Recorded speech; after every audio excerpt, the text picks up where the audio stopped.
पूर्ण परमात्मा पाप कर्म दंड को भी काट सकता है।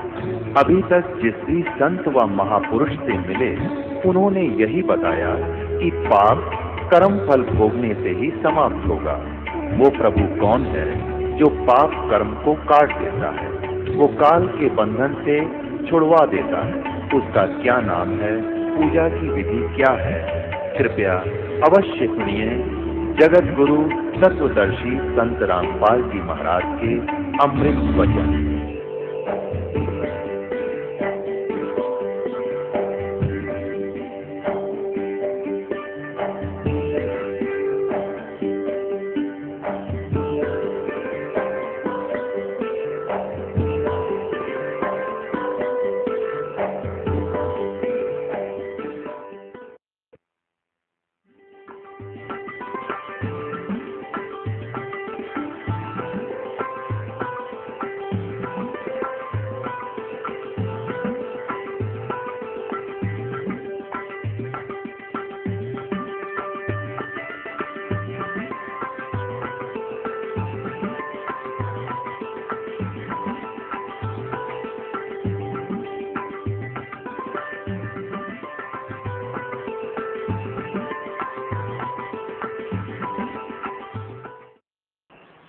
पुण्यात्माओं, इस दास के वचन आपको सारे उठ पटांग से लगेंगे एक बार तो, लेकिन धैर्य से सब सुनते रहना। प्रमाण देखोगे गदगद हो जाओगे, दांतों तो उंगली दबाओगे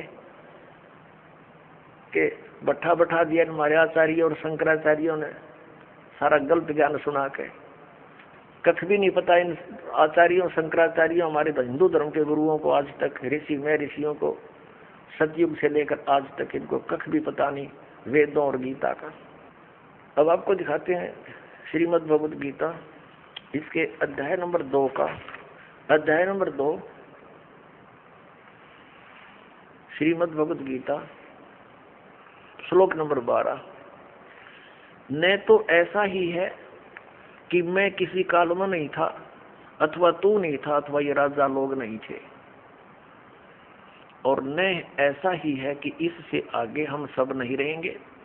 ये देखिएगा अध्याय नंबर 4 के, ये है गीता अध्याय नंबर 4 और श्लोक नंबर ये 5 है। यहाँ से इसका अनुवाद इन्होंने यहाँ किया है। हे परंतम अर्जुन, मेरे और तेरे बहुत से जन्म हो चुके हैं, उन सबको तू नहीं जानता, मैं जानता हूँ। फिर यहाँ 9वें में क्या कहा कि ये 9वां श्लोक है, चौथे अध्याय का। हे अर्जुन, मेरे जन्म और कर्म दिव्य अर्थात अलौकिक है। अब यहाँ क्या बताया है, अध्याय नंबर 2 के,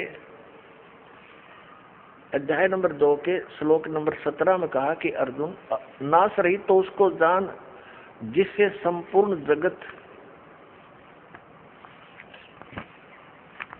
व्याप्त है। इस अविनाशी का विनाश करने में कोई भी समर्थ नहीं है।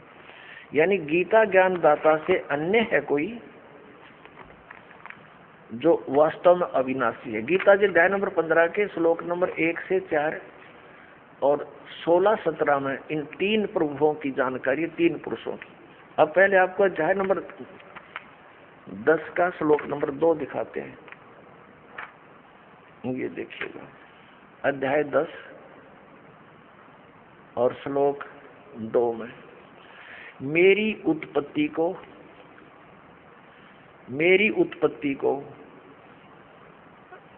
ये जो भी ये लिखते हैं, प्रभाव माने उत्पत्ति को न देवता लोग जानते हैं, न मैं ऋषिजन ही जानते हैं, क्योंकि मैं सब प्रकार से देवताओं का और महर्षियों का आदि कारण हूँ। अब ये क्या स्पष्ट हो गया कि गीता ज्ञान दाता ये ब्रह्म है, सरपुरुष है। श्री कृष्ण जी में प्रवेश करके ये बोल रहा है, ये कहता है मेरा जन्म तो हुआ है, उत्पत्ति तो हुई है, लेकिन ये ब्रह्मा विष्णु महेश ये ऋषि नहीं जानते, क्योंकि ये इससे ही उत्पन्न हुए हैं। ये इसकी संतान है, ब्रह्मा विष्णु महेश इस ब्रह्म के पुत्र हैं, और दुर्गा इन ब्रह्मा विष्णु महेश जी की माता है, श्री दुर्गा जी। अब गीता ज्ञान दाता ने, ब्रह्म ने स्पष्ट कर दिया कि मैं नाशवान हूँ, मेरी तो जन्म मृत्यु होती है, तो इसके साधक की भी जन्म मृत्यु होगी, क्योंकि ब्रह्मलोक में जाएगा। और ब्रह्मलोक में गया हुआ प्राणी फिर जन्म मृत्यु में आता है। श्रीमद् भगवत गीता अध्याय नंबर 15 के श्लोक नंबर 1 से 4 और 16-17 में 3 पुरुष बताए हैं। उल्टा लटका हुआ संसार रूपी वृक्ष है, इसकी ऊपर को तो जड़ समझो, नीचे को तीनों गुण रूपी शाखा। अब गीता ज्ञान दाता ने केवल इतनी ही संकेत किया है, ऊपर को जड़ है संसार रूपी वृक्ष की और नीचे को तीनों गुण रूपी शाखा है। बस शेष के लिए बता दिया कि वो तत्वदर्शी संत बताएगा गीता जी अध्याय नंबर 4 के श्लोक नंबर 34 में जिसके विषय में कहा है। और फिर उसकी पहचान बताई है गीता जी अध्याय नंबर 15 के श्लोक नंबर 1 में कि इस उल्टे लटके हुए संसार रूपी वृक्ष को के सभी विभागों को जो जानता है स वेदविद, वो तत्वदर्शी संत है। ये देखिएगा 15वां अध्याय है श्रीमद् भगवत गीता का और प्रथम श्लोक है। इसमें लिखा है कि ऊर्ध्व मूलम, ऊपर को, मूल, अधः शाखम, नीचे को शाखा, अश्वत्थम प्राहु अव्यम। ये संसार रूपी पीपल का वृक्ष अविनाशी कहा है। छंदासी यस्य प्रणानी, इसके पत्ते आदि शाखा आदि सभी इसके छंद हैं, विभाग हैं। ये तम वेद, जो उन सभी विभागों को जानता है, स वेदवित, वो वेद के तात्पर्य से को जानने वाला है, वो तत्वदर्शी संत है। इनका अनुवाद पढ़िए। आदि पुरुष परमेश्वर रूप मूल वाले, यानी संसार रूपी वृक्ष। पहले आप जी ये देखेंगे, ये संसार रूपी वृक्ष है। ऊर्ध्व मूलम, ऊपर को तो जड़ है, शाखा नहीं, जड़, और नीचे को ये शाखा है। ये एक संसार रूपी वृक्ष है। ये एक संसार रूपी वृक्ष जानो। अब ऊर्ध्व मूलम अधः शाखम, और जो संत इसके सभी विभागों को बता देगा वह तत्वदर्शी संत है। परमेश्वर ने 600 वर्ष पहले बताया था। अब समझो ये पेड़ है जो पृथ्वी से बाहर नजर आता है, इसको पेड़ बोलते हैं। तो परमात्मा कबीर जी स्वयं तत्वदर्शी संत की भूमिका करने आते हैं, सशरीर आते हैं, जैसा कि वेदों में प्रमाण है। वो अपना ज्ञान उपदेश करते हैं। कबीर अक्षर पुरुष एक पेड़ है, निरंजन यानी सरपुरुष वा की डार, और तीनों देवा शाखा हैं, ये पात रूप संसार। और जड़ें गुप्त हैं, वो प्रोक्ष है। ये देखिएगा। अब यहाँ क्या बताया, अक्षर पुरुष एक पेड़ है। ये तो समझो अक्षर पुरुष तना तो इस संसार रूपी वृक्ष का, इससे मोटी डार निकलती है, उनमें से एक मोटी डार ये सरपुरुष है, ये अक्षर पुरुष है। इसको परब्रह्म भी बोलते हैं। ये अक्षर पुरुष है इतना, और इससे ये डार निकली मोटी, ये सरपुरुष, ये ब्रह्म समझो, सरपुरुष ब्रह्म ज्योति निरंजन। और इसके ये 3 पुत्र हैं, रजगुण ब्रह्मा जी, सतगुण विष्णु जी, तमगुण शिव जी, और पात रूप संसार। अब ये गुप्त है, ये परमात्मा स्वयं है। अब हम पढ़ेंगे श्रीमद् भगवत गीता अध्याय नंबर 15 के श्लोक नंबर 1 से 4 और 16-17। इनमें कंसेप्ट क्लियर होगा। देखिएगा, ये 15वां अध्याय, ये आपने पढ़ लिया। प्रथम मंत्र, प्रथम श्लोक, ऊर्ध्व मूलम, जड़ तो ऊपर को, नीचे न शाखा। ये संसार रूपी पीपल का वृक्ष अविनाशी वृक्ष समझो। छंदासी यस्य प्रणानी, यानी जड़ें, शाखा, पत्ते आदि इसके विभाग हैं। और ये तम वेद, जो उसको जानता है, स वेदविद। अब देखो यहाँ है आदि पुरुष परमेश्वर मूल वाले, इन्होंने अधः शाखा का अर्थ गलत किया है, ब्रह्मा रूप मुख्य शाखा कर दिया। नहीं, ये देखो दूसरे श्लोक में 2 बार अधः शब्द है, इसका यहाँ अर्थ किया इन्होंने। अधः माने नीचे, अधः माने नीचे, स्पष्ट है। अधः माने नीचे, अधः माने नीचे। तो यहाँ भी अधः ही लिखना था, ये इनको ज्ञान नहीं था इसलिए विचलित हो जाते थे। ऊर्ध्व मूलम अधः शाखम, ऊपर न जड़ और नीचे को शाखा वाला। ये संसार रूपी पीपल के वृक्ष को अविनाशी कहते हैं। वेद जिसके पत्ते कहे गए हैं, उस संसार वृक्ष को जो पुरुष, जो व्यक्ति मूल सही तत्व से जानता है, जड़ से लेकर सभी भागों को तत्व से जानता है, सही जानता है, स वेदवित, वह वेद के तात्पर्य को जानने वाला है, अर्थात वो तत्वदर्शी संत है, जिसके विषय में चौथे अध्याय के 34वें श्लोक में कहा है कि तत्वदर्शी संत के पास जाकर परमात्म तत्व के ज्ञान को समझ, उसके बाद जो वो कहे उस तरह करने से फिर वो प्राणी कभी लौट कर संसार में नहीं आते, उनकी जन्म मृत्यु सदा के लिए समाप्त हो जाती है। 15वें अध्याय के 1 से लेकर 4 तक का ये सारांश है। आगे क्या बताया है कि ये शाखा कौन है? रजगुण ब्रह्मा, सतगुण विष्णु, तमगुण शिव जी। देखिएगा, ये 15वां अध्याय हम पढ़ रहे हैं, हमने एक श्लोक क्लियर कर लिया। अब दूसरा, इसमें लिखा है कि उस संसार वृक्ष की तीनों गुण रूप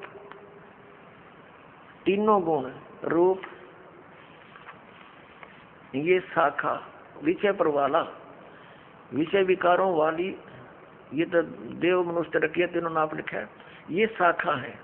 अधः माने नीचे, ऊर्ध्व माने ऊपर फैली हुई है।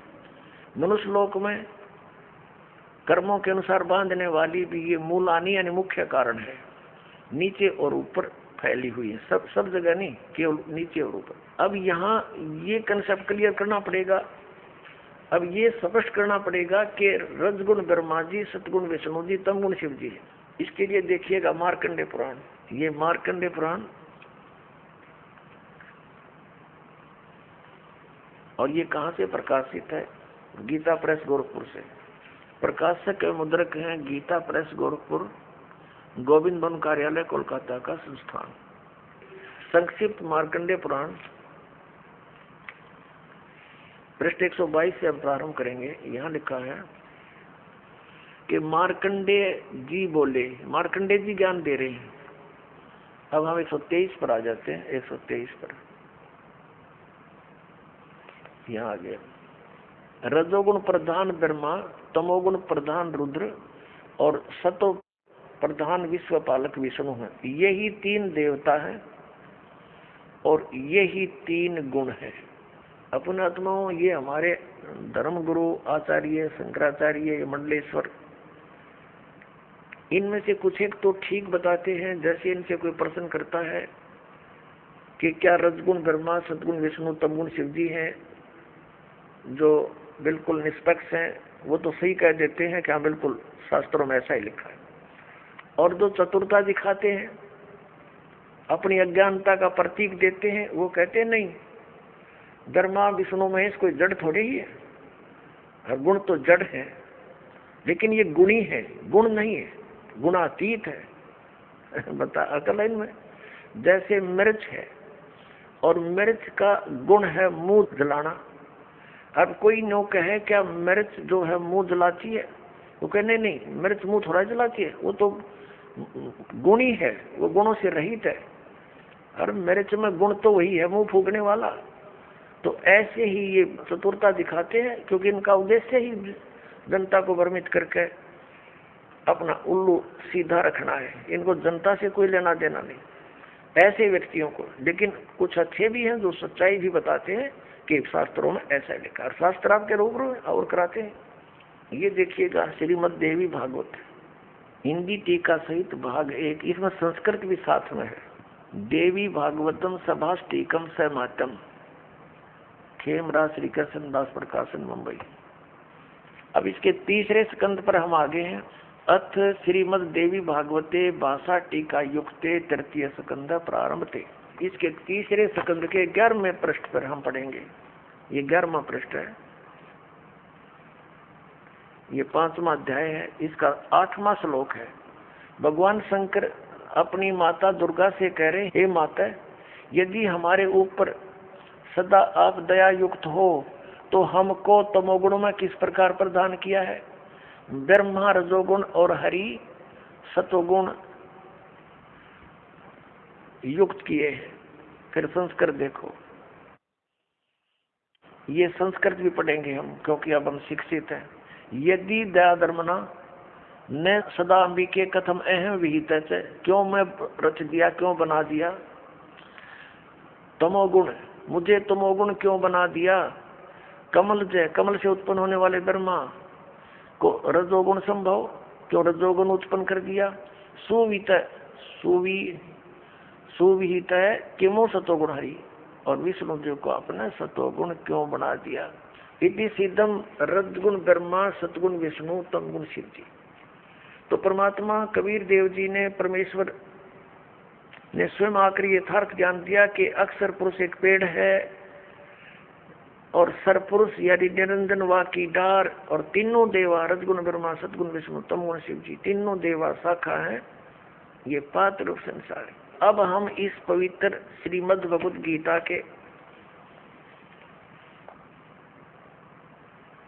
इन 4 श्लोकों को 1 से 4, गीता अध्याय नंबर 15 के श्लोक 1 से 4 और 16-17 को पढ़ेंगे।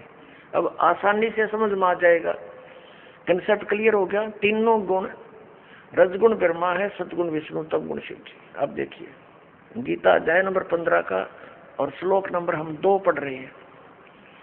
उस संसार रूपी वृक्ष की तीनों गुण रूप रजगुण ब्रह्मा सतगुण विष्णु तमगुण शिव जी, ये विषय पर वाला शाखा। अब संस्कृत भी साथ पढ़ेंगे हम। ये तीनों शाखाएं हैं, विषय भोग तरह का दी शाखाएं, नीचे और ऊपर। अब नीचे और ऊपर कैसे, जैसे ये श्रीमद् भगवद गीता का ज्ञान पृथ्वी लोक पर बोला जा रहा था, नीचे पाताल लोक पर, ऊपर स्वर्ग लोक पर। इन 3 लोकों पर ही इन ब्रह्मा जी, विष्णु जी, शिव जी का आधिपत्य है।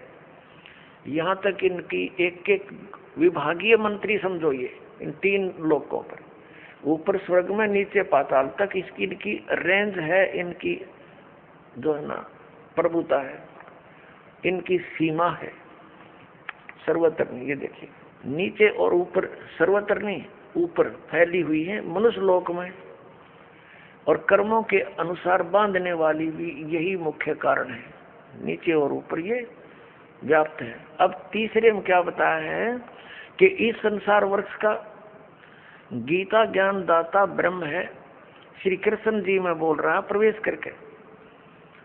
और ये क्या बताता है कि संसार रूपी वृक्ष की जो मैं जानकारी इस अध्यात्म ज्ञान में दे रहा हूँ, गीता जी के डिस्कशन में, तेरी मेरी चर्चा में मैं कंप्लीट नहीं बता पाऊंगा, क्योंकि मुझे इसका पूर्ण ज्ञान नहीं है। देखना अध्याय नंबर 15 का श्लोक 3 पढ़ रहे हैं। इस संसार वृक्ष का स्वरूप जैसा कहा है वैसा यहाँ विचार काल में, तेरे मेरी चर्चा में, गीता जी के डिस्कशन में नहीं पाया जाता। यानी मैं नहीं जानता इस पूरे संसार के आदि और अंत को, संसार रूपी वृक्ष के यानी सब ब्रह्मांडों के बारे में नहीं कंप्लीट जानता, क्योंकि न तो इसका आदि है और न अंत, और तथा न इसकी अच्छी प्रकार से स्थिति है। इसलिए इस सुविरुद्ध मूलम यानी जड़ जो है वो परमात्मा है, वो अविनाशी है, उसका लोक भी अविनाशी है। अति दृढ़ मूल वाले यानी इस अविनाशी मूल वाले संसार रूपी पीपल के वृक्ष को दृढ़ माने दृढ़ असंग शस्त्रीण का अर्थ इन्होंने कर दिया, वैराग रूप शस्त्र द्वारा नहीं, तत्व ज्ञान रूपी शस्त्र द्वारा काट कर यानी अच्छी तरह समझ कर। अब चौथे में क्या कहा है, 15वें अध्याय का 4था श्लोक।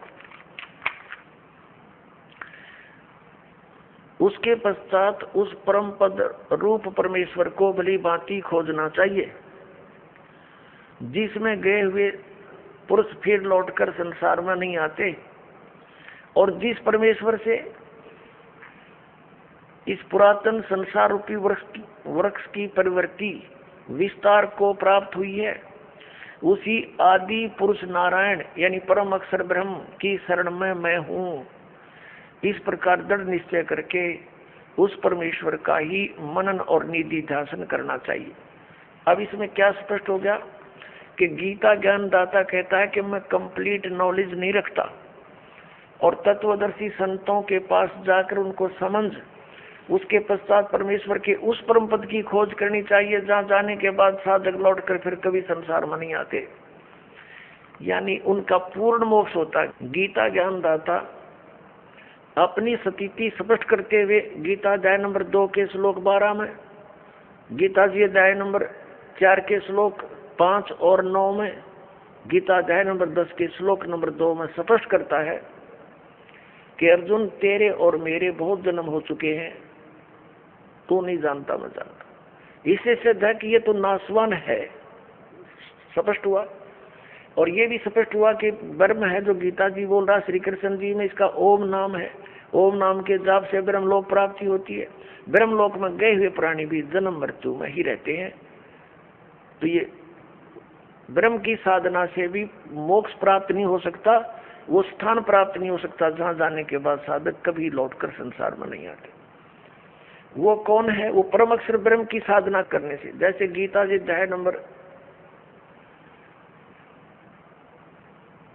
अध्याय नंबर 4 के श्लोक नंबर 25 से लेकर 30 तक गीता ज्ञानदाता ने कहा है, कोई तो देवताओं की पूजा करता है, कोई केवल तीक्ष्ण व्रत रखता है, जैसे इन अहिंसावादी व्रत रखता है, जैसे मुंह पर पट्टी बांध कर नंगे पैरों घूमना, और कुछ स्वाध्याय ही करते हैं, जैसे गीता जी का नित्य पाठ कर लेना, वेदों का अध्ययन करते रहना।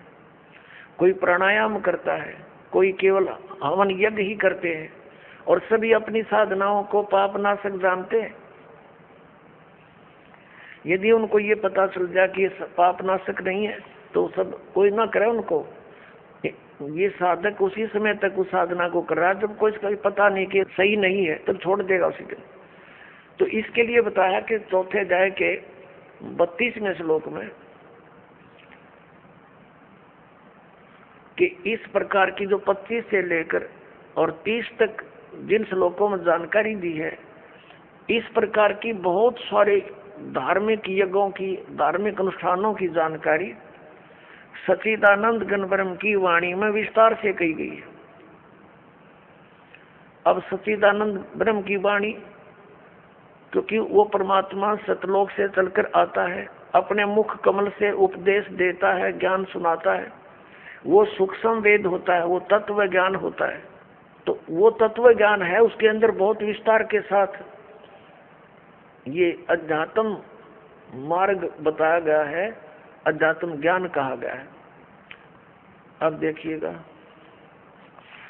अध्याय नंबर 4 पर ले चलते हैं आपको। पहले थोड़ा सा श्रीमद् भगवद गीता अध्याय नंबर 4 और श्लोक नंबर 25 में, दूसरे योगीजन देवताओं का पूजन रूप यज्ञ मन धार्मिक अनुष्ठान भली भांति किया करते हैं, पर उपासते यानी पूजन करते हैं, और अन्य योगीजन ब्रह्म साधना करते हैं, इसका ये अर्थ है। और 26 में कहा कि अन्य योगीजन श्रोत्र आदि समस्त इंद्रियों को संयम रूप अग्नि में हवन किया करते हैं, दूसरे शब्द आदि करते रहते हैं। ये समस्त विषयों को इंद्रिय रूप यज्ञ अग्नि में हवन किया करते हैं। 27 में लिखा है कि दूसरे योगीजन इंद्रियों की संपूर्ण क्रियाओं और प्राणों की समस्त क्रियाओं को ज्ञान से प्रकाशित आत्म संयम रूप अग्नि में हवन क्या करते हैं, यानी कुछ तो अपने इंद्रियों को ही संयम करने में लगे रहते हैं। 28 में कहा है कि कई पुरुष द्रव्य संबंधी यज्ञ करते हैं, यानी तब भंडारे कर दिए, कांबड़ बांट दिए हैं, कोई मंदिर बनवा दिया, इस तरह करते रहते हैं, और कुछ तपस्या करते रहते। तो कहने का भाव ये है कि अब हम 32 पर आते हैं, अपने मतलब की बात लेते हैं। ये गीता अध्याय नंबर 4 के श्लोक नंबर 32 में क्या कहा है, इसमें क्या है कि एवं बहुविधा यज्ञा वितता ब्रह्मणे मुखे, ये ब्रह्मणे शब्द लिखा है, यह इन्होंने अनुवाद गलत कर दिया। कर्मजान विदितान सर्वान एवं ज्ञातवा विमोक्ष से, इस प्रकार और भी बहुत तरह के यज्ञ माने धार्मिक अनुष्ठान ब्रह्मणे मुखे, इन्होंने वेद की वाणी में कर दिया, ये गलत कर दिया। यहां देखिएगा अध्याय नंबर 17 के और श्लोक नंबर 23 में यही ब्रह्मणे शब्द है इसके अंदर। श्रीमद् भगवत गीता अध्याय नंबर 17 का श्रीमद् भगवत गीता और श्लोक नंबर 23 में ओम तत्सत इति निर्देश है ब्रह्मणे तिर्विदय समर्थ है ब्राह्मणा तेन वेदा च यज्ञा च विहिता पुरा। इसका अनुवाद इन्होंने क्या कि ओम ओम तत् तत् सत सत, ओम तत्सत ऐसे ही है। 3 प्रकार का ब्रह्म ने माने सच्चिदानंद घन ब्रह्म का नाम कहा है। ब्रह्मणे का अर्थ सच्चिदानंद घन ब्रह्म समझो। अब यहाँ जाते हम फिर गीता जी के चौथे अध्याय के हम फिर 32वें श्लोक में आते हैं। 32वें श्लोक में अब ये ब्रह्म ने जो मुख्य लिखा है इन्होंने यहाँ गलत अनुवाद कर दिया। इस प्रकार बहुत तरह के यज्ञ सच्चिदानंद घन ब्रह्म की वाणी में विस्तार से कहे गए। ये तत्व ज्ञान है सच्चिदानंद घन ब्रह्म, यानी परम अक्षर ब्रह्म सतपुरुष कबीर साहब सतलोक से चल कर आते हैं और अच्छी आत्माओं को मिलते हैं, तत्व ज्ञान बताते हैं, फिर उनके द्वारा बोली गई कबीर वाणी लिपिबद्ध कर ली जाती है। तो उस कबीर वाणी में यानी सच्चिदानंद घन ब्रह्म की वाणी में जो उनके मुख कमल से बोली गई है उसमें वो ज्ञान सब धार्मिक अनुष्ठानों की जानकारी पूर्ण रूप से विस्तार से कही गई है। वो तत्व ज्ञान है। उसको जानने के बाद फिर सभी कर्मों से मोक्ष प्राप्त हो जाता है। फिर चौथे अध्याय के 34वें श्लोक में कहा है, देखिएगा ये देखना, चौथे अध्याय का 32वां श्लोक कंप्लीट पढ़ते हैं, अब समझ में आएगा। इस प्रकार और भी बहुत तरह के यज्ञ माने धार्मिक अनुष्ठानों की जानकारी, ये सच्चिदानंद घन ब्रह्म की वाणी पढ़ना, इसको ये गलत लिखा। ब्रह्म माने वेद नहीं हो सकता, ब्रह्म न माने सच्चिदानंद घन ब्रह्म की वाणी यानी परम अक्षर ब्रह्म की वाणी, इसको तत्व ज्ञान भी कहते हैं। मैं विस्तार से कहे गए हैं। उन सब को तू कर्म जान, यानी नाम उठत नाम बैठत नाम सोत जाग बे, काम करते करते दैनिक कर्म करते करते उनका उसमें साधना होती है। कर्म जान मन इंद्रिय और सारी क्रियाओं द्वारा संपन्न होने वाले हैं, वो उसमें लिखा है वो काम करते करते क्रियाएं करते हैं। कर्म योग के द्वारा संपन्न होते हैं वो सब क्रियाएं। इस प्रकार तत्व से जानकर उनके अनुष्ठान द्वारा तो कर्म बंधन से सर्वथा मुक्त हो जाएगा। अपने आत्माओं चौथे अध्याय के 34वें श्लोक में बताया वो तत्व ज्ञान को। ये चौथे अध्याय का श्रीमद् भगवत गीता ये 34वां श्लोक है। उस ज्ञान को जो सच्चिदानंद घन ब्रह्म ने यानी परमेश्वर ने स्वयं आकर जो ज्ञान दिया सूक्ष्म वेद, वो तत्व ज्ञान वो उसकी वाणी में लिखा होता है। और वो तत्व ज्ञान केवल वो संत ही जानते हैं जो उससे परिचित है। वो तत्व ज्ञान और तत्वदर्शी संत गीता ज्ञान से अन्य ज्ञान रखता है। यदि तत्व ज्ञान की जानकारी ब्रह्म को होती तो एक अध्याय और लिख देता, उसको ये ज्ञान नहीं था। अब यहाँ देखो, अब 34 में कहा गीता अध्याय नंबर 4 के श्लोक नंबर 34 में कहा कि उस ज्ञान को जो सच्चिदानंद घन ब्रह्म की वाणी में विस्तार से कहा गया है, तो तत्वदर्शी ज्ञानियों के पास जाकर समझ, उनको भली भांति दंडवत प्रणाम करने से और उनकी सेवा करने से, कपट छोड़कर सरलता पूर्वक प्रसन्न करने से वे परमात्म तत्व को भली भांति जानने वाले ज्ञानी महात्मा तुझे तत्व ज्ञान का उपदेश करेंगे।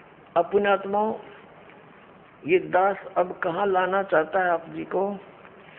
गीता जी अध्याय नंबर 8 के श्लोक नंबर 1 में अर्जुन ने पूछा कि आप जी ने जो 7वें अध्याय के 29वें श्लोक में बताया है कि तत्ब्रह्म को जानकर और सारे धातुओं से परिचित, सब कर्मों से परिचित व्यक्ति केवल जरा और मरण से छूटने का प्रयत्न करता। जरा माने वृद्ध अवस्था और मरण माने मृत्यु। तो 8वें अध्याय के प्रथम मंत्र में पूछा वो किम तत्ब्रह्म, ये देखिएगा, ये है श्रीमद् भगवत गीता अध्याय नंबर 7 और श्लोक नंबर 29, ये 29। यहाँ इसकी केवल संस्कृत है, आगे इसका अनुवाद है। जरा मरण मोक्षाय, जरा माने बुढ़ापा, मरण माने मृत्यु, मोक्ष माने छुटकारा पाने के अर्थ।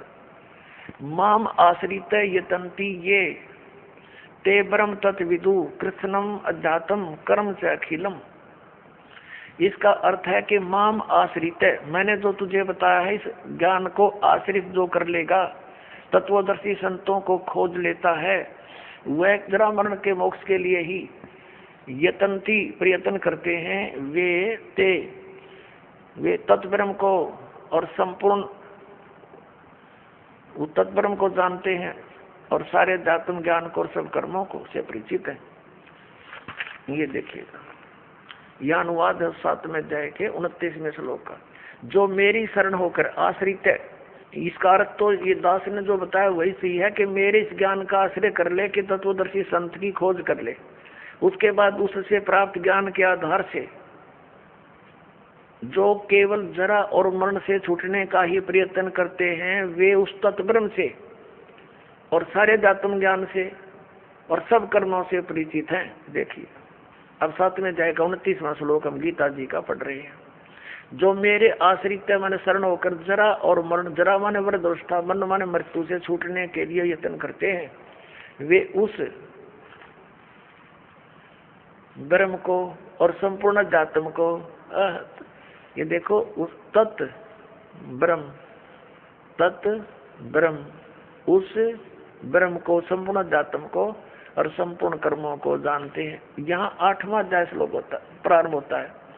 इसका प्रथम श्लोक है 8वें अध्याय का। इसमें पूछा है किम तत्ब्रह्म, आपने जिस इस तत्ब्रह्म के बारे में कहा है कि तत्ब्रह्म को, उस ब्रह्म को और सब संपूर्ण अध्यात्म को, संपूर्ण कर्मों को जानते हैं। यहाँ पूछा 8वें अध्याय के प्रथम श्लोक में किम तत्ब्रह्म और किम अध्यात्म, किम कर्म पुरुषोत्तम, किम अधिभूत च किम प्रोक्तम अधिदेवम किम उच्यते। इसका उत्तर ये है, 8वें अध्याय का प्रथम मंत्र है, वह ब्रह्म क्या है, ये प्रश्न किया अर्जुन ने। इसका उत्तर दिया है 8वें अध्याय के 3रे श्लोक में। ये 8वें अध्याय का ये 3रा श्लोक है। वह परम अक्षर ब्रह्म है, परम अक्षर ब्रह्म है। 3रे श्लोक में उत्तर दिया। अपना आत्माओं, अब हम आते हैं गीता जी अध्याय नंबर 15 के श्लोक नंबर 16 और 17 पे। इससे सारा कंसेप्ट जो दास करना चाहो तो क्लियर हो जाएगा। ये देखिएगा 15वें अध्याय का ये गीता अध्याय नंबर 15 और यहाँ ये 16वां श्लोक है।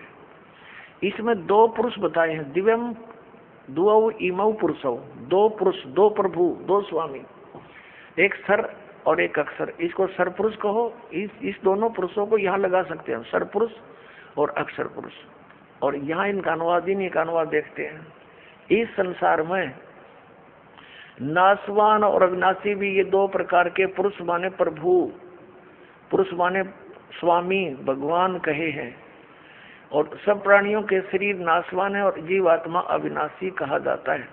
इसका भावार्थ ये है कि एक सरपुरुष तो ये ब्रह्म है, अक्षर पुरुष ये परब्रह्म है, सरपुरुष जो है ये ब्रह्म 21 ब्रह्मांड का स्वामी है और अक्षर पुरुष ये 7 संघ ब्रह्मांड का स्वामी है।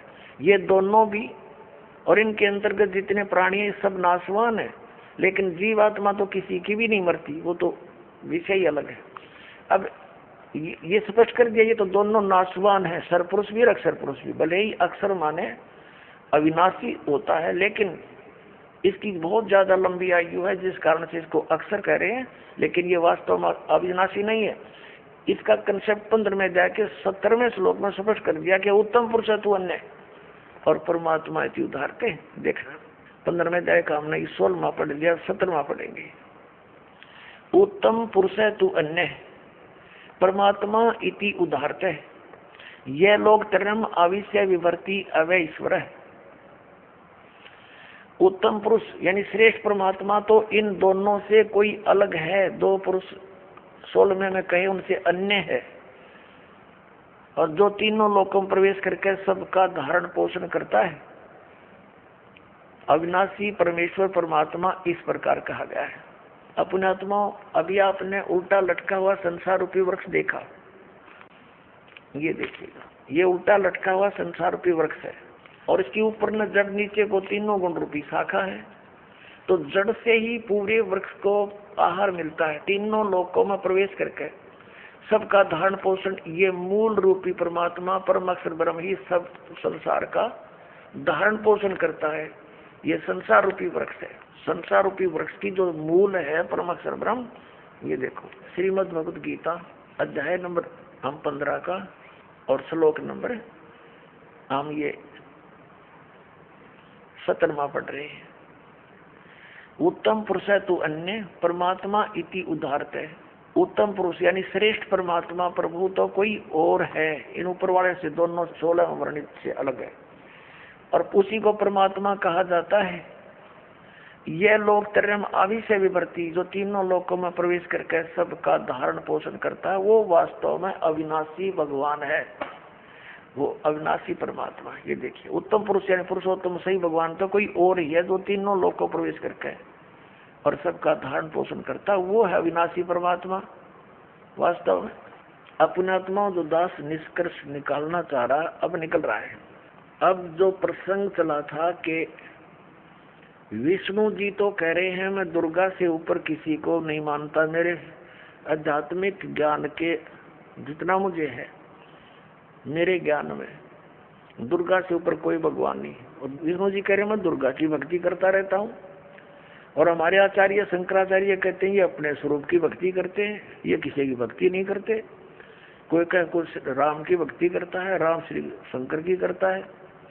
ये इनकी दंत कथा लोकवेद था। अब दुर्गा जी ने स्पष्ट कर दिया, वो कहती है ब्रह्म की पूजा करो, मेरी पूजा भी छोड़ दो। उसका ओम नाम है, ओम नाम के जाप से ब्रह्म लोक प्राप्ति होगी। गीता जी ने स्पष्ट कर दिया कि गीता ज्ञानदाता ब्रह्म है, उसका एक ओम अक्षर है, उसकी साधना करने वाला ब्रह्मलोक में जाता है। ब्रह्मलोक में गए हुए प्राणी फिर जन्म मृत्यु में आते हैं, ये सथाई मोक्ष नहीं। अब गीता ज्ञानदाता 18वें अध्याय के 62वें श्लोक में और गीता अध्याय नंबर 15 के 1 से 4 में और 18वें अध्याय के 62 और 66 में, इन श्लोकों में ये स्पष्ट कर रहा कि उस परमेश्वर की भक्ति करनी चाहिए, उस परम अक्षर ब्रह्म की, जो 8वें अध्याय के 3रे श्लोक में जिसके विषय में कहा है, उसकी भक्ति करनी चाहिए। उसकी साधना करने से प्राणी कभी लौटकर संसार में नहीं आता, परमेश्वर के उस परम पद की प्राप्ति हो जाती है। और गीता जी अध्याय नंबर 18 के श्लोक नंबर 62 में कहा कि तू सर्वभाव से उस परमेश्वर की शरण में जा, उसकी कृपा से तू परम शांति को और सनातन परम धाम को प्राप्त होगा, यानी फिर कभी जन्म मृत्यु नहीं होगी। अपनी इसमें स्पष्ट कर दी, तेरी और मेरी जन्म मृत्यु सदा बनी रहेगी। अपने आत्मा आज सुबह भी यही विषय रहा था, लेकिन जब तक ये ग्रंथ रूबरू नहीं हो जाते तब तक हमें विश्वास नहीं होता, क्योंकि हम दूध के जले हुए और छाछ को भी फूंक मार कर पीते हैं। तो दास चाहता कि आपको इतना दृढ़ कर दूं कि आप सदग्रंथों को देखकर बिल्कुल पक्के हो जाओ और फिर त्याग दोगे उन नकली गुरुओं, आचार्यों और शंकराचार्यों को और अपना कल्याण कराओगे। अब देखिएगा, श्रीमद् भगवत गीता अध्याय नंबर 8 के श्लोक नंबर 3 में स्पष्ट हो गया कि वो परम अक्षर ब्रह्म है। श्रीमद् भगवत गीता अध्याय नंबर 15 के श्लोक नंबर 1 से 4 और 16, 17 में स्पष्ट हो गया अक्षर पुरुष उसका तना है, सरपुरुष डार है, तीनों गुण रजगुण ब्रह्मा सदगुण विष्णु तम गुण शिव जी, ये संसार रूपी वृक्ष की शाखा है। और ये भी स्पष्ट हो गया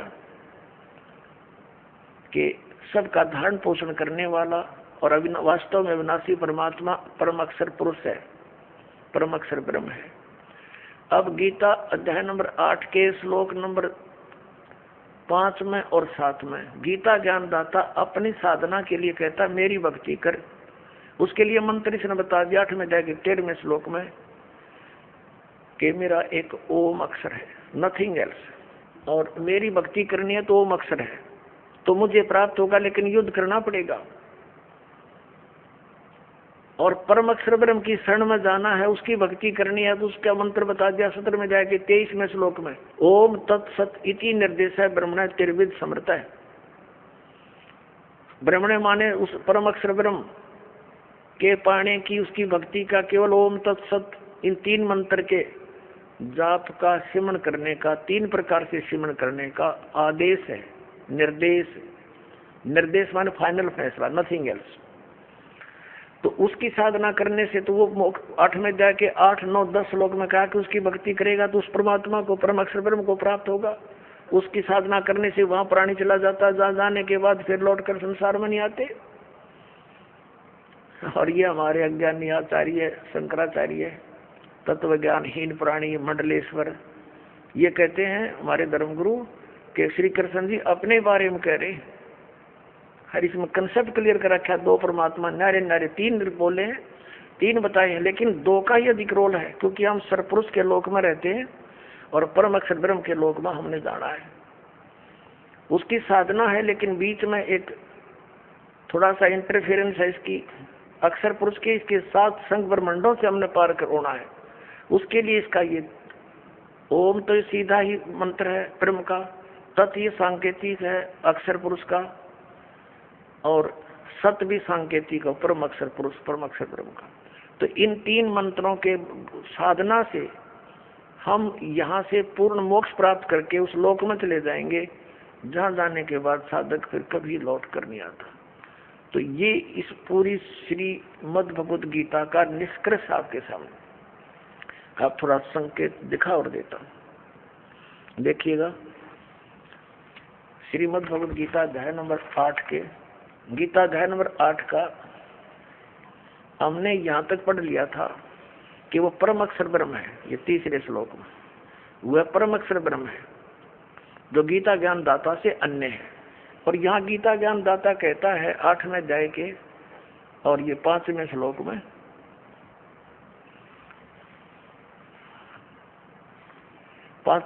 में, कि जो पुरुष अंत काल में मुझे ही समन करता हुआ शरीर त्याग कर जाता है, वह साक्षात मेरे रूप को प्राप्त होता है। साक्षात रूप नहीं, मद भावम याति, मेरे वाले भाव में को प्राप्त होता है, इसमें कोई संशय नहीं। अब 7वें श्लोक में क्या कहा? 8वें अध्याय के में, 8वें अध्याय के गीता जी और 7वें में क्या कहा कि इसलिए अर्जुन तू सब समय में मेरा समन कर और युद्ध भी कर। युद्ध तो करना पड़ेगा, मेरे शरण में रहेगा तो, और मुझ में अर्पण किए हुए मन बुद्धि से युक्त होकर निसंदेह मुझे ही प्राप्त होगा। अब 8वें में और 9वें में ये स्पष्ट कर दिया है। 8वें में गीता अध्याय नंबर 8 का श्लोक नंबर 8 हम पढ़ रहे हैं। हे पार्थ, यह नियम है परमेश्वर के अभ्यास योग युक्तेन, उस 3 मंत्र के जाप का अभ्यास करने वाला, दूसरी ओर न जाने वाले चित्त से निरंतर चिंतन करता हुआ मनुष्य परम दिव्यम पुरुष याति, उस परम अक्षर ब्रह्म को प्राप्त होता है। परम प्रकाश रूप दिव्यम दिव्य पुरुष को अर्थात परमेश्वर को ही प्राप्त होता है, जो गीता ज्ञान दाता से अन्य है। ये अब 9वें में यह कंसेप्ट भी क्लियर किया है कव्यम। अब यहाँ इसको नहीं छेड़ेंगे, हम स्पष्ट यही पढ़ेंगे। जो पुरुष सर्वज्ञ अनादि सबके नियंता, यानी सबका मालिक, सूक्ष्म से अति सूक्ष्म, सबका धारण पोषण करने वाला, अचिंत रूप, सूर्य के सदृश नित्य चेतन प्रकाश रूप, यानी सूर्य की तरह तेजो में शरीर युक्त साकार, स्पष्ट है इसमें। अविद्या से अति परे सच्चिदानंद घन परमेश्वर का श्रवण करता है, उस परम अक्षर ब्रह्म का श्रवण करता है। अब 9वां आपने पढ़ दिया, 8वें अध्याय का अब 10वां पढ़ते हैं। वह भक्ति युक्त पुरुष, यानी 3 मंत्र के जाप करने वाला, जिसमें एक ओम है, 2 तत्व और सत सांकेतिक है। वह भक्ति युक्त पुरुष अंत काल में योग बल से, योग माने साधना, भक्ति की शक्ति से भ्रकुटी के मध्य में प्राणों को अच्छी प्रकार स्थापित करके फिर निश्चल मन से श्रवण करता हुआ उस दिव्य रूप परम पुरुष परमात्मा को ही प्राप्त होता है। यानी गीता ज्ञान दाता से अन्य है वो परम अक्षर ब्रह्म, उसकी साधना करने वाला उसको प्राप्त होता है। और ये अज्ञानी आचार्य और ये शंकराचार्य हमारे धर्म गुरु कहते हैं, श्री कृष्ण जी अपने विषय में कह रहे हैं और कोई परमात्मा नहीं, नहीं और कोई नहीं है। इन्होंने आज 5500 वर्ष हो गए श्रीमद् भगवत गीता और पुराणों को और वेदों को लिपिबद्ध हुए, इन कख नहीं पता इसके बारे में। आचार्य का अर्थ गुरु होता है और गुरु अध्यापक होता है, जो सिलेबस से पूरा परिचित हो, मास्टर हो।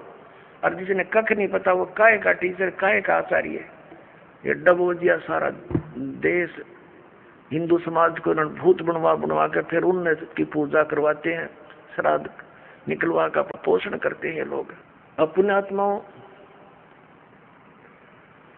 ये तो कंसेप्ट क्लियर हुआ कि श्रीमद् भगवत गीता अध्याय नंबर 18 के श्लोक नंबर 62 में और 66 में गीता ज्ञानदाता ब्रह्म है, सरपुरुष है, अपने से अन्य उस परम अक्षर ब्रह्म की शरण में जाने को कहता है। वो परम अक्षर ब्रह्म कौन है ये दास बताओगा। वो कबीर साहब है, वो काशी के अंदर धानक रूप में, जुल्हे रूप में आया था, जिसको एक कवि कह करके हमने उनका इतिहास बंद कर रखा था। ये परम अक्षर ब्रह्म है। उन्होंने 600 वर्ष पहले वो ज्ञान दिया था जो आज हमारे सदग्रंथों में विद्यमान है। और ये हमारे आचार्य और शंकराचार्य श्री शंकर जी, श्री विष्णु जी को अजन्मा, अजरो अमर, इनके कोई माता पिता नहीं बताते। और पुराणों के अंदर इनके इतिहास में लिखा कि इनके माता पिता हैं, इनकी जन्म मृत्यु होती है और इनको ये भगवान बताते हैं। शिव पुराण के अंदर लिखा कि तुम ब्रह्मा और विष्णु, तुम भगवान नहीं हो, तुमने अपने आप को भगवान मान लिया। अब पुणात्माओं, प्रसंग ये चला था कि हमारे धर्म गुरु शंकराचार्य आचार्यों और सतयुग से लेकर आज तक इन ब्राह्मणों यानी मैं ऋषियों को तो ज्ञान कहाँ होगा, इनके भगवानों को ज्ञान नहीं। जिनको ये भगवान बताते हैं विष्णु और शंकर जी को और ब्रह्मा जी को, और इनको ये भगवान बताते हैं, ये मालिक बताते हैं, और ये भगवान नहीं है, ये प्रमाण है पुराण में। अभी कंसेप्ट क्लियर करते। ये है पवित्र शिव महापुराण। पुणात्माओं, एक समय श्री ब्रह्मा जी और विष्णु जी का आपस में युद्ध हो गया। किस बात पर युद्ध हो गया कि ब्रह्मा जी कहते हैं विष्णु जी को कि मैं तेरा पिता हूँ, तेरा जनक हूँ। विष्णु जी कहते हैं मैं तेरा पिता हूँ, मैं तेरा जनक हूँ।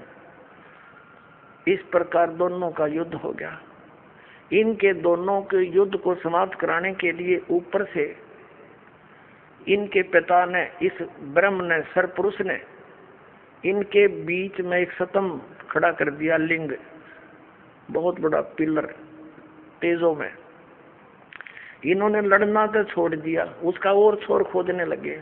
फिर यहाँ पर ये प्रकट हो गया शिव जी का रूप धारण करके। ये ऐसे छल करता है, इसने प्रतिज्ञा कर रखी है कि मैं अपने वास्तविक काल रूप में कभी किसी के सामने प्रकट नहीं होऊंगा। इसका काल रूप कौन सा है? गीता जी अध्याय नंबर 11 के श्लोक नंबर 47-48 में ये कहता है कि अर्जुन देख, ये है मेरा काल रूप, विराट रूप, और इसकी प्राप्ति ना वेदों वर्णित विधि से, ना जप से, ना तप से, ना यज्ञ से, किसी प्रकार से नहीं हो सकती। ये तो मैं अपना अनुग्रह करके तेरे ऊपर कृपा की है, तेरे से पहले इसको किसी ने नहीं देखा था और ना आगे कोई देख सकता। गीता जी अध्याय नंबर 7 के श्लोक नंबर 24-25 में ये कहता है कि ये मूर्ख जन समुदाय मुझ अव्यक्तम व्यक्तिम अपना मनंते, मुझ अव्यक्त को मैं अपने योग माया से छुपा रहता हूँ। ये मूर्ख जन समुदाय मुझे व्यक्ति रूप में आया हुआ कृष्ण मान रहे होंगे। I am not Krishna. तो वो छुपा रहता है। छल क्या करता है? कभी विष्णु रूप का धारण करके किसी को दर्शन दे देता है, ऋषि को, साधक को, तो वो विष्णु जी की महिमा गाता है कि आप ही सर्वशक्तिमान हो, मैंने समाधि काल में आपके दर्शन हुए, आप छुपाए हो अपने आप को। ऐसे ही कोई साधक साधना कर रहा है ब्रह्म की, तो उसको ब्रह्मा के रूप में दर्शन दे देता है। वो कहता है ब्रह्मा जी, ये ब्रह्मा जी सर्वशक्तिमान है, ये छुपाए बैठे अपने आप को, और किसी को शंकर भगवान के रूप में दर्शन दे देते। तो वो कहते हैं शंकर भगवान ही सर्वेश्वर है। तो इस प्रकार ये भ्रम फैला रखा था इस काल भगवान ने, और इसी के आधार से श्री ब्रह्मा जी, श्री विष्णु जी को भ्रम हो गया कि मैं पालन करने वाला, ब्रह्मा जी के मैं उत्पत्ति करने वाला। अब श्री विष्णु जी को ये था कि तुम मेरी नाभि कमल से उत्पन्न हुआ, ब्रह्मा जी कहते हैं मैं सारी सृष्टि का उत्पन्न करने वाला हूँ, मैं प्रजापिता हूँ। इन दोनों का युद्ध हो गया। तो तब ये आके खड़ा हो गया उनके पास और उनसे क्या कहता है कि तुमने अज्ञानता से अपने आप को ईश मान लिया, भगवान मान लिया, यू आर नॉट गॉड। ये दिखाता हूँ आपको, ये देखिएगा श्री शिव महापुराण हिंदी टीका सहित भाग 1। ये श्री शिव महापुराण, इसके कौन है लेखक? विद्यावृद्धि पंडित ज्वाला प्रसाद जी मिश्र कृत हिंदी टीका सहित, खेमरा श्री कृष्णदास प्रकाशन मुंबई। ये शिव महापुराण है। इसके हम विद्वेश्वर संहिता पर पहुंचते हैं। ये विद्वेश्वर संहिता 17 पृष्ठ नहीं, पहले हम आते 11 पृष्ठ पे। ये देखिएगा, ये 11 पृष्ठ विद्वेश्वर संहिता शिव पुराण अध्याय 6 में। यहाँ पर नंदी केश्वर यानी वो नंदी बैल बता रहा है भगवान शंकर का। नंदी केश्वर बोले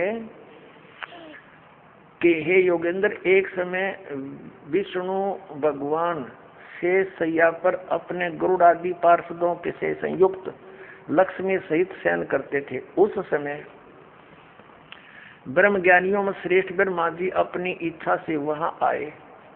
सब प्रकार सुंदर सेज पर शयन करते हुए कमल लोचन विष्णु जी से पूछने लगे, तुम कौन हो? मुझे देखकर अभिमानी पुरुष के समान शयन करते हो। वत्स बेटा उठो, देखो मैं तुम्हारा स्वामी आया हूँ। आए हुए स्वामी का गुरु को देख कर दुर्मान करता है, वह उस द्रोही मूड का प्रायश्चित होना निश्चित है। यह सुनकर विष्णु जी के अंतर में क्रोध हुआ, पर ऊपर से दिखाया नहीं, परंतु बाहर से शांत रहे और बोले, बेटा वत्स ब्रह्मा। विष्णु जी बोले ब्रह्मा जी को, वत्स बेटा तुम्हारा मंगल हो, बैठो, इस आसन पर विराजो।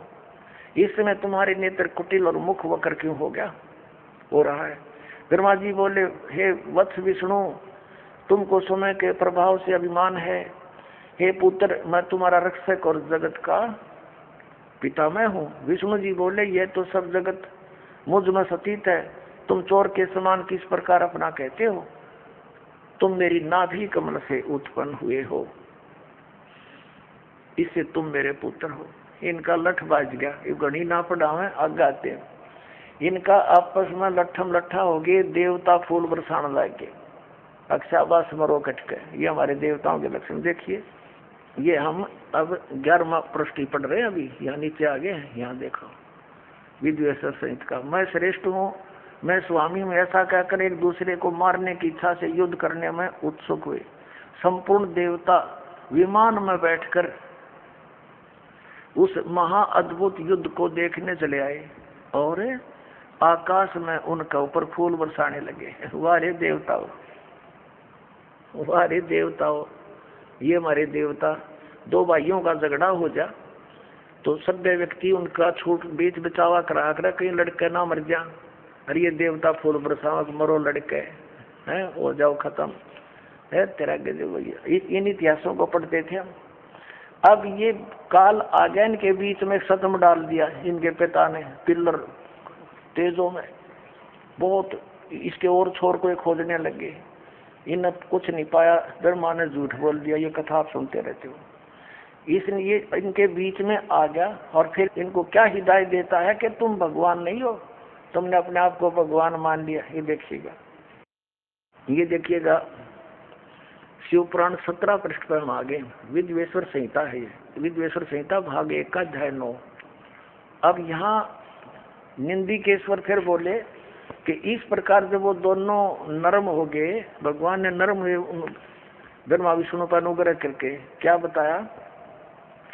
उन दोनों की अज्ञानता और वैर को दूर करने के अर्थ दोनों से कहा कि मेरे सकल और निष्कल दो भेद से दो रूप है, परंतु और ईश्वर नहीं। इस कारण से दोनों उनके दो रूप नहीं हो सकते। पहला सतम रूप और पीछे मूर्तिमान रूप धारण किया। इसमें ब्रह्म निष्कल और इस रूप गुण सगुण मेरे दोनों रूप से और दूसरे के किसी के नहीं। अब इनसे क्या कहा, इस कारण से तुम दोनों को अथवा दूसरों को ईश तव की प्राप्ति नहीं हो सकती। तुमने ब्रह्मा और विष्णु ने अज्ञानता से अपने को ईश माना, भगवान मान लिया, ये बड़ा ही अद्भुत हुआ, ये बड़ा गलत हो गया। उसको दूर करने को ही मैं रण स्थान में आया। अब तुम अपना अभिमान त्याग कर मुझ ईश्वर में अपनी बुद्धि लगाओ। मेरे प्रसाद से लोक में सब अर्थ प्रकाश होते हैं। अब ये क्या कहता है कि मैं जगत का वर्धक होने से मैं ब्रह्म हूँ। आप आगे दिखाता हूँ आपको, प्रश्न नंबर 18 पर देखिएगा। पहले ये देखेंगे अध्याय नंबर 10 का, और यहाँ हम आ जाते हैं। हे पुत्रों, ब्रह्मा और विष्णु को कह रहा है, इनका पिता ये ब्रह्म, काल रूपी ब्रह्म सरपुरुष। हे पुत्रों, यह कृत आपने तब से प्राप्त किया है जिसको सृष्टि की उत्पत्ति और प्रलय पालन कहता है। विष्णु और ब्रह्मा जी को इनका पिता ये काल कह रहा है कि तुमने ये कृत आपने तब से प्राप्त किए हैं जो कि सृष्टि की उत्पत्ति और पालन कहता है, जो मैंने प्रसन्न होकर तुम्हें दिया। इसी प्रकार दूसरे दो कृत रुद्र और महेश को प्रदान किए, परंतु अनुग्रह कृत कोई भी पाने को समर्थ नहीं है। अब इसमें दास तो कहना चाहा था कि दो तो ये ब्रह्मा विष्णु हो गए, और रुद्र और शिव ये दो नारे हो गए, ये चार हो गए, और पांचवा ये बोल रहा है। ये पांचवा जो बोल रहा है ये इनका पिता है, ये सरपुरुष है, और वहां ये शिव रूप में खड़ा हो गया इनके पास आकर। ये ऐसे ही धोखे से काम करता है, अपनी वास्तविकता से परिचित नहीं होने देता। ब्रह्मा और विष्णु ने शंकर भगवान मान लिया। अब आगे देखना ये क्या कहता है। ये काल जो इन चारों को बोल संबोधित कर रहा है, वो कहता है कि मेरा ओंकार मंत्र है। ये देखो, अब हम 19 पृष्ठ पर आगे 18 पढ़ लिया। विद्वेश्वर संहिता अध्याय 10 ही चल रहा है, यहाँ देख रहा हूँ।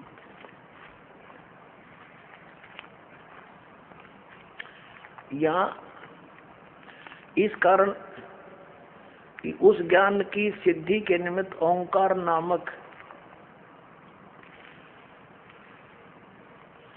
मंत्र जप करो। अभिमान को दूर करने वाला है, सोई निज मंत्र उपदेश करते हैं।